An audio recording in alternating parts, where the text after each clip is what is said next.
पिछले वीडियो में हम लोग इलेक्ट्रिक फील्ड तक पढ़ चुके थे। इलेक्ट्रिक फील्ड क्या होता है और कैसे कैलकुलेट करना है ये ऑलरेडी हम लोग पढ़ चुके थे। आज के इस वीडियो में हम लोग पढ़ेंगे इलेक्ट्रिक फील्ड का वैल्यू निकालने के लिए एक दो न्यूमेरिकल देखेंगे और उसका वैल्यू कैलकुलेट करेंगे। साथ ही साथ हम लोग पढ़ने वाले हैं आज इलेक्ट्रिक डाइपोल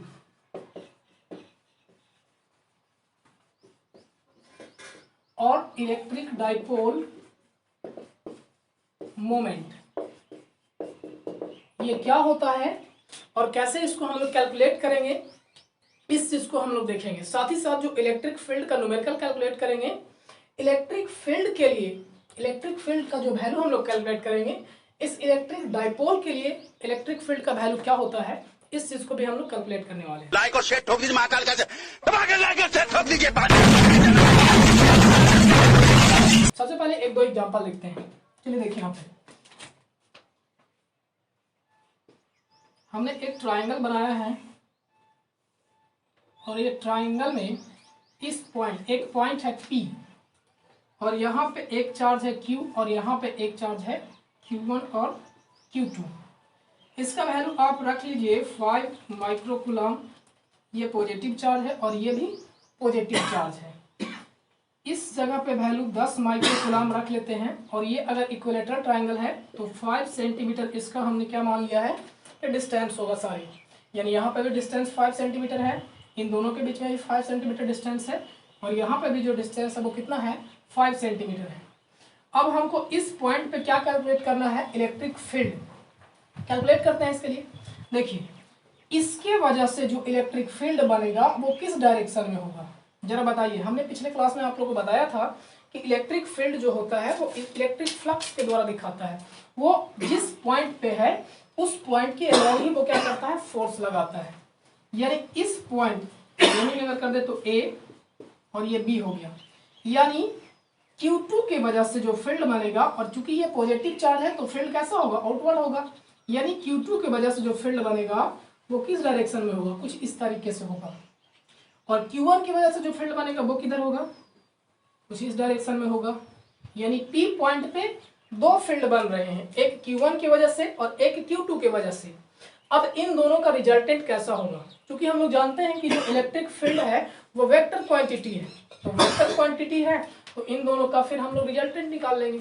अब जरा बताइए, इन दोनों का यहाँ पे एंगल कितना डिग्री होगा, यहाँ पे 60 डिग्री है, यहाँ पे भी 60 डिग्री है, क्योंकि ये इक्विलेटरल ट्रायंगल है। तो इसकी वजह से यहाँ पे भी वैल्यू जो कितना हो जाएगा, 60 डिग्री का। यानी अगर मान ले हम कि Q1 की वजह से जो फील्ड बन रहा है वो E1 बन रहा है और Q2 की वजह से जो फील्ड बन रहा है वो E2 बन रहा है। क्या बन रहा है, E2। तो अगर E1 और E2 का रिजल्टेंट हम लोग अगर निकाल लें तो हम लोग कैलकुलेट कर लेंगे कि हाँ P पॉइंट पे जो फील्ड बन रहा है टोटल वो कितना है। हम लोग को कैलकुलेट क्या करना है, Q1 की वजह से क्या फील्ड होगा और Q2 की वजह से क्या फील्ड होगा, और फिर इन दोनों का हम लोग क्या कर लेंगे, रिजल्टेंट कैलकुलेट कर लेंगे। चलिए देखते हैं। सबसे पहले एक्चुअल में हम लोग फील्ड का स्ट्रेंथ निकाल रहे हैं फील्ड P पॉइंट पे। अब ये नहीं समझिएगा फील्ड निकाला जा रहा है, फील्ड कहने का मतलब फील्ड का स्ट्रेंथ यहाँ पे, यानी इस पॉइंट पे Q2 की वजह से कितना फोर्स लगाया जाएगा और Q1 की वजह से कितना फोर्स लगाया जाएगा। और हम चूंकि यहाँ पे दोनों के लिए पूछ रहे हैं तो दोनों का रिजल्टेंट निकाल देंगे। तो सबसे पहले field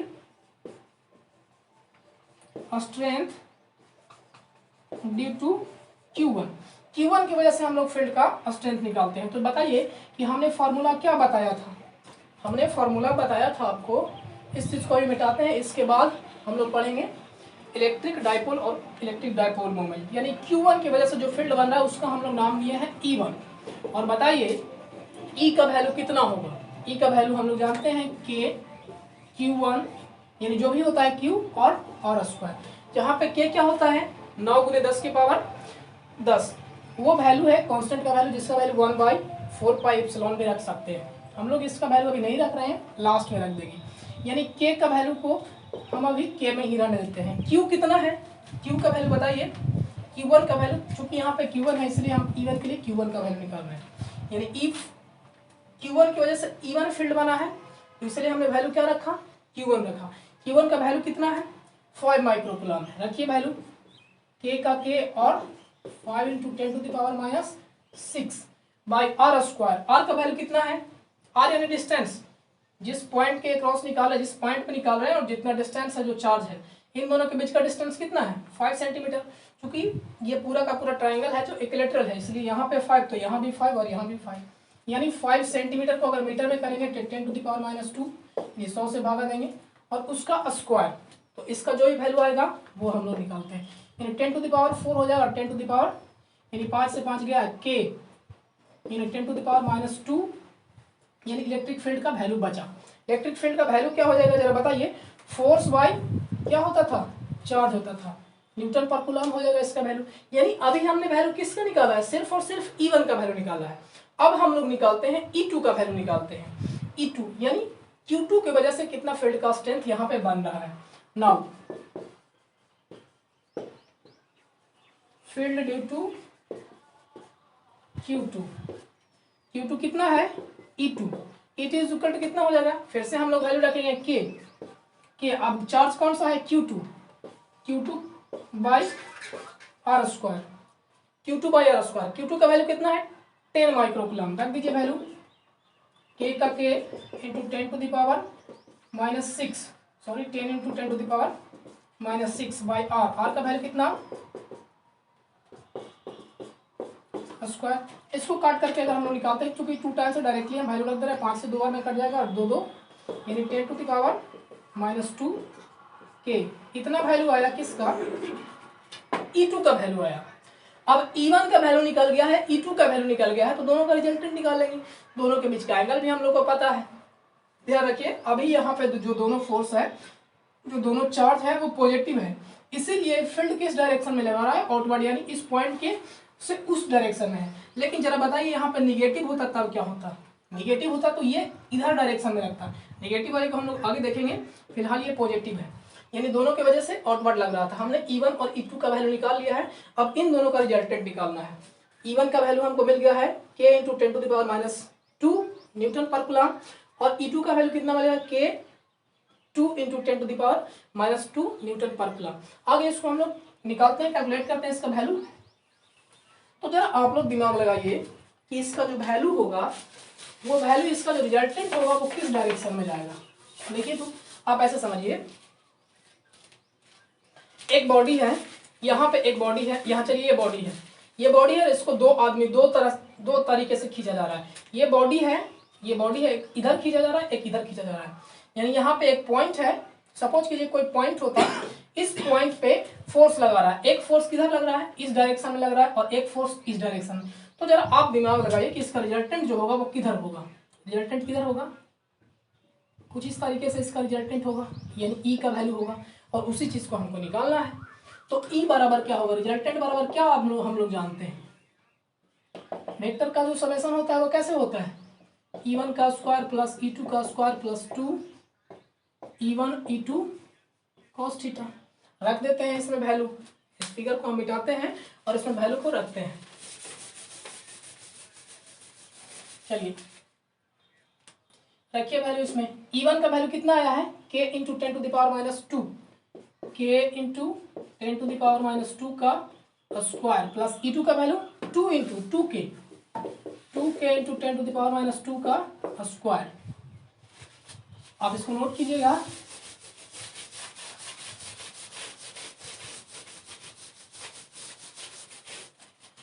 plus 2 into k into 10⁻⁻2 into E2 का वैल्यू 2k इंटू 10⁻⁻2 और इंटू cos थीटा। थीटा का वैल्यू दोनों के बीच कितना है, क्योंकि यहाँ पे ये फील्ड बन रहा था तो यहाँ पे 60 डिग्री है, तो इन दोनों के बीच में भी 60 डिग्री का वैल्यू था, तो cos 60 डिग्री और ओवर रूट।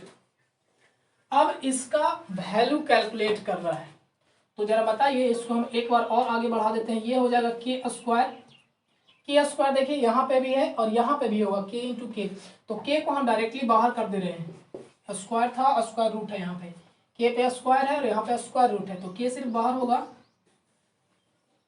यहाँ पे 10 का पावर -2 है, तो बताइए अब कितना हो जाएगा, 10⁻⁻4 प्लस 2 या 4 हो जाएगा 4, 10⁻4 इंटू 10⁻4 प्लस क्या निकाल दिए हैं तो 2 बच रहा है, 10⁻2 और 10⁻2 यहाँ पे और 2 पहले से, तो 10⁻⁴। cos 60 डिग्री का वैल्यू कितना होता है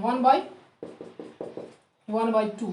अब रख लीजिए वैल्यू, इसको काट दीजिए, जो भी वैल्यू इसका आएगा वही इसका हो जाएगा क्या आंसर, यानी इलेक्ट्रिक फील्ड का वैल्यू उस पॉइंट पे कितना होगा, जो भी इसका वैल्यू आएगा वो हो जाएगा इसका आंसर। अब रही बात के का, तो के का मतलब हम लोग क्या जानते हैं 1/4πε, या इसी को एप्सिलॉन इंटू एप्सिलॉन आर कर सकते हैं, epsilon naught into epsilon r, यानी रिलेटिव परमिटिविटी और एब्सोल्यूट परमिटिविटी, किसी मीडियम के लिए ये वैल्यू हम रख सकते हैं। और इस चीज को अगर हम लोग कैलकुलेट करें 10⁻⁴ है, बाहर इसको करते हैं 10⁻⁴, यहाँ पे भी 10⁻, यहाँ पर सारे में से अगर कॉमन ले लें तो बाहर क्या बच जाएगा, बाहर आ जाएगा हमारा वैल्यू 10⁻, सॉरी ऊपर होगा 10⁻² बच जाएगा बाहर में वैल्यू, और यहाँ पे 1 और यहाँ पे 4 और यहाँ पे 1, तो कितना हो जाएगा √5, यानी ये हो जाएगा टोटल न्यूटन पर कूलम उस इलेक्ट्रिक फील्ड, उस पॉइंट पे पी पॉइंट पे इलेक्ट्रिक फील्ड का स्ट्रेंथ कितना हो जाएगा, ये इस चीज का वैल्यू बता रहा है। ये था एक फर्स्ट न्यूमेरिकल। सेकंड न्यूमेरिकल हम ज्यादा नहीं बताएंगे, बस चार्ज को सेम के बजाय हम डिफरेंट करेंगे, यहाँ पे रख करके एक बार देखते हैं, तब तक इसको आप नोट कीजिए। देखिए इस बार जो क्वेश्चन है यहाँ पे भी एक ट्राइंगल का शेप का है, यानी दो चार्ज हैं, एक चार्ज Q1 है और एक चार्ज Q2 है, वैल्यू कुछ भी हो सकता है, इस बार हम वैल्यू नहीं रख रहे हैं, डायरेक्टली हम लोग Q1 और Q2 के टर्म में ही कैलकुलेट करेंगे। क्वेश्चन ये है कि आप बताइए कि P पॉइंट है एक, इस P पॉइंट पे क्या फील्ड होगा, इसके वजह से और इसकी वजह से, दोनों की वजह से क्या फील्ड होगा। लेकिन ध्यान रखिएगा पिछला क्वेश्चन में दोनों का दोनों जो थे वो क्या थे, कैसा था, पॉजिटिव था, लेकिन इस बार जो है एक नेगेटिव है और दूसरा पॉजिटिव है। तब जब जरा बताइए कि जो इसका फील्ड बनेगा वो किस तरीके का बनेगा, जरा बताइए। Q2 की वजह से वो किस डायरेक्शन में होगा, कुछ इधर होगा, यानी Q2 की वजह से जो फील्ड का या फोर्स लगाएगा वो इधर लगाएगा, यानी Q2 की वजह से हम मानते हैं कि E2 फील्ड बन रहा है इस डायरेक्शन में। अब Q1 की वजह से जो फील्ड बनेगा वो किधर बनेगा, जरा बताइए, यानी ये वाला किधर हो जाएगा, इस डायरेक्शन में हो जाएगा, यानी यहाँ पे क्या हो जाएगा E1। हम लोग इनके बीच का डिस्टेंस अगर a मानते हैं तो यहाँ पे भी a हो जाएगा और यहाँ पे भी हो जाएगा। दिक्कत इसमें यह है कि एंगल कैलकुलेट करना है, बताइए इन दोनों के बीच का एंगल कितना होगा। क्योंकि ये वाला एंगल 60 डिग्री का है तो ये वाला एंगल कितना हो जाएगा 120 डिग्री का हो जाएगा। अब अगर हम लोग E1 का वैल्यू निकाल लेते हैं, E2 का वैल्यू निकाल लेते हैं, तो दोनों के बीच का जो रिजल्टेंट होगा वो वाला वैल्यू भी हम लोग क्या कर लेंगे, कैलकुलेट कर लेंगे। ये था निकालने का तरीका। हम लोग कैलकुलेट करते हैं, कुछ नहीं करना है, सबसे पहले E1 का वैल्यू क्या हो जाएगा, E1 किसकी वजह से है तो Q1 की वजह से है, हम लोग रखते हैं K इंटू Q1 बटा R²। R का वैल्यू यहाँ पे कितना है A है, तो A का स्क्वायर हो गया, जो भी एक्यूरेट वैल्यू या कांस्टेंट पे वैल्यू रहता वो हम लोग इसको पुट कर देते हैं। ये हुआ फर्स्ट। सेकेंड E2 का वैल्यू क्या हो जाएगा, E2 का वैल्यू क्या हो जाएगा K Q2 बटा A2 का स्क्वायर, ये A1 का स्क्वायर, सॉरी A का स्क्वायर, यानी ये हो गया E2 का वैल्यू। अब हमको अगर रिजल्टेंट निकालना है तो E1 और E2 का हम लोग रिजल्टेंट निकाल लेते हैं। तो E1 टोटल रिजल्टेंट हो जाएगा E1 का स्क्वायर प्लस E2 का square plus 2E1 E2 cos theta, रख देंगे वैल्यू, जो भी होगा इसका क्या हो जाएगा आंसर हो जाएगा। तो ये था फील्ड का, यानी किसी भी पॉइंट पे एक से अधिक चार्ज की वजह से क्या उस पॉइंट पे फील्ड का स्ट्रेंथ होगा, इस चीज को हम लोग क्या किए, कैलकुलेट किए। क्या जरूरी है कि आपको इसी तरीके का मिल सकता है, हो सकता है कि आपको ट्राइंगल शेप ना दे करके आपको कुछ इस तरीके का दे दे, यानी यहाँ पे Q1 है, यहाँ पे Q1 यहाँ पे है, Q2 यहाँ पे है और Q3 यहाँ पे है। अब इससे आपको क्या करना है, इस P पॉइंट पे कैलकुलेट करना है, और इसका डिस्टेंस आपको दे दिया है A, और यहाँ पे भी ये है, थोड़ा सा शेप गड़बड़ा गया है, और ये भी ये है और ये भी है, यानी ये एक रेक्टेंगल ना होकर क्या है, एक स्क्वायर है। अब आपको इस P पॉइंट पे क्या निकालना है, इलेक्ट्रिक फील्ड, क्योंकि ये सारा का सारा पॉजिटिव है, सारा का सारा पॉजिटिव है। तो बताइए इस Q3 की वजह से किस डायरेक्शन में जाता, यानी एक फील्ड E3 इस डायरेक्शन में लगता, फील्ड का स्ट्रेंथ होता है। E2 की वजह से बताइए यानी यहाँ पे होता है E2 की वजह से, और उसके बाद E1 की वजह से इधर होता E1 की वजह से, यानी Q1 की वजह से E1 इधर हो जाता। यानी तीनों का वैल्यू हम लोग निकाल लेते। अब बताइए, दो जब वैल्यू थे तब तो हम लोग आसानी से यहाँ पे E1 E2 करके रख ले रहे थे, लेकिन अब यहाँ पे वैल्यू कितने आ गए हैं? 3 आ गए हैं। अब बताइए इसको कैसे कैलकुलेट करेंगे? कुछ नहीं करना है, बस ये जो तीसरा पॉइंट है इसको हम लोग रिजोल्यूट कर देंगे। आप लोग पढ़े होंगे रिजोल्यूशन ऑफ फोर्स में। इस वैल्यू को ये कितने एंगल पे होगा, इससे बताइए कितने एंगल पे होगा? स्क्वायर में कितना डिग्री होगा? 45 डिग्री पे हो जाएगा। इसको हम लोग दो पार्ट में तोड़ देंगे, इस वाले को दो पार्ट में, यानी जहां पे एंगल बना रहा है इस वाले पे इसका वैल्यू आ जाता कितना? E2 cos 45 डिग्री, और ये इसका दूसरा पार्ट इस पे चला जाता E2 sin 45 डिग्री। पहले से यहाँ पे E3 था, इस वाले को इस डायरेक्शन में तोड़े तो E2 sin 45 डिग्री आ रहा है, और इस वाले को इस डायरेक्शन में तोड़े तो E2 cos 5, यानी E2 cos 45।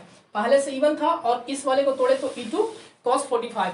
इन दोनों को वैल्यू को जोड़ देंगे, इन दोनों को वैल्यू को जोड़ देंगे, और बताइए ये वाला और ये वाला के बीच में एंगल कितना है टोटल? 90 डिग्री का। अब तो मेरे पास दो फोर्स हो गए, यानी दो फील्ड हो गए, एक ये वाला हो गया और एक ये वाला हो गया, दोनों को मिला करके, यानी इस डायरेक्शन में एक ये हो गया टोटल और एक ये हो गया।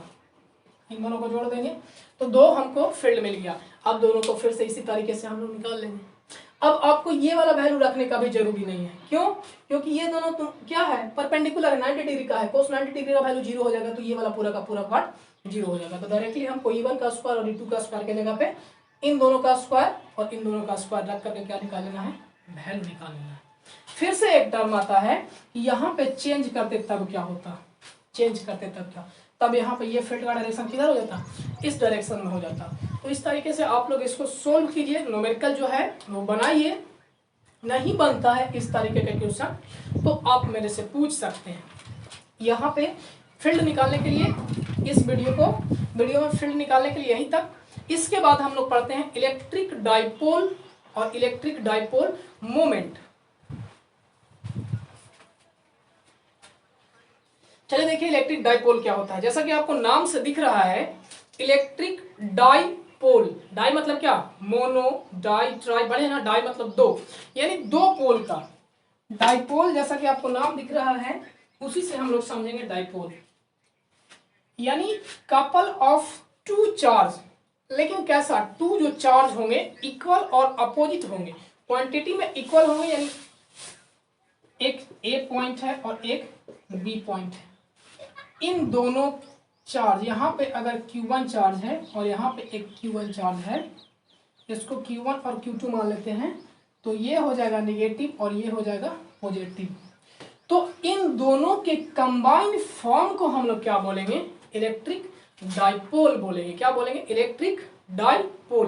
दो पोल होंगे ना, एक पॉजिटिव एक नेगेटिव, यही तो होता है डाइपोल। जैसे मैग्नेट में एक नॉर्थ और एक साउथ, एक नेगेटिव के जैसा बिहेव करता है, एक पॉजिटिव के जैसा, तो उसको हम लोग मैग्नेट बोलते हैं। सिमिलरली यहाँ पे डाइपोल बोलते हैं, एक पोल ये वाला और एक ये पोल वाला, एक पोल यहाँ पे और एक पोल यहाँ पे।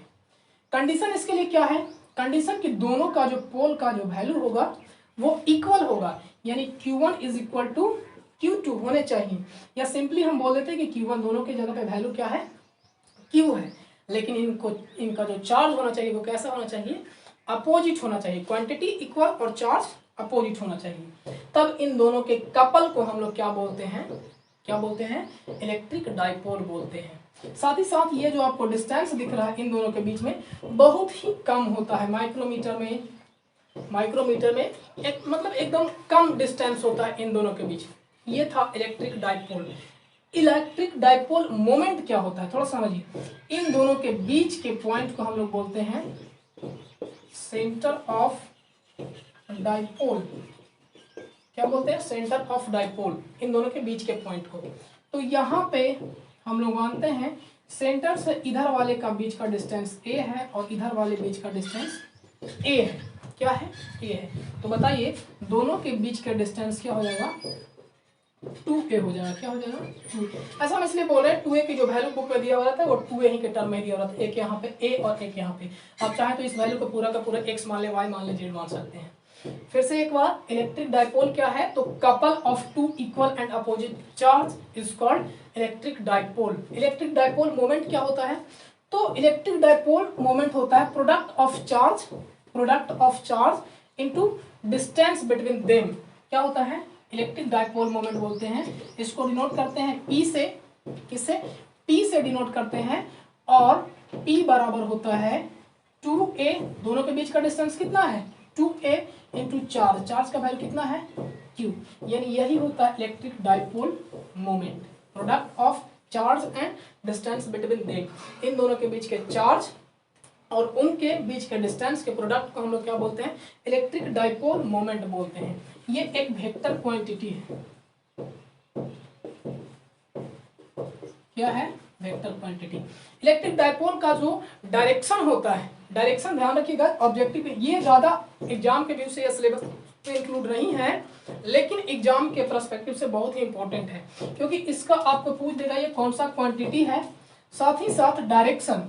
इसका डायरेक्शन जो होता है इलेक्ट्रिक फील्ड से जस्ट उल्टा होता है। यानी फील्ड का जो, यानी इलेक्ट्रिक पी का जो डायरेक्शन होता है, इलेक्ट्रिक डाइपोल मोमेंट का डायरेक्शन जो होता है वो निगेटिव टू पॉजिटिव होता है। यानी इधर से इधर इसका क्या होता है? डायरेक्शन होता है। जब हम लोग रिजल्टेंट निकालेंगे तो ऑलरेडी देखेंगे कि किधर डायरेक्शन इसका होता है, यानी नेगेटिव टू पॉजिटिव होता है। ये दोनों पॉइंट आपको इंक्लूड करना है इंपॉर्टेंट में।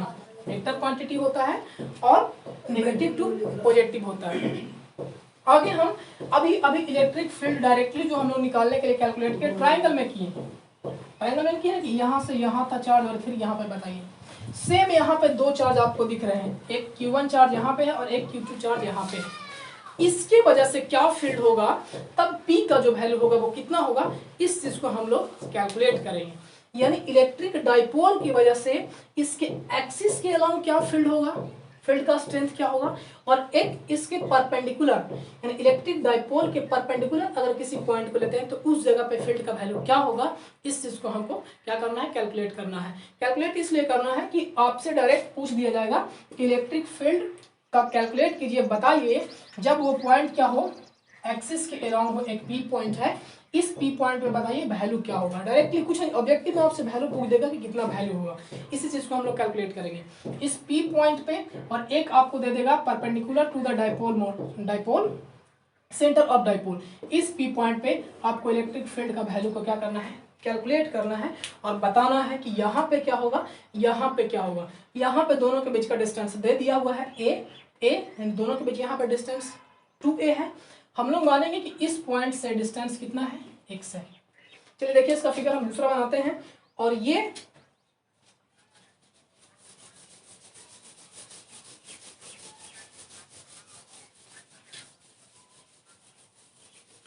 देखिए, अब आपको क्या करना है, find electric field due to, find electric field at axis at a point P on axis of dipole।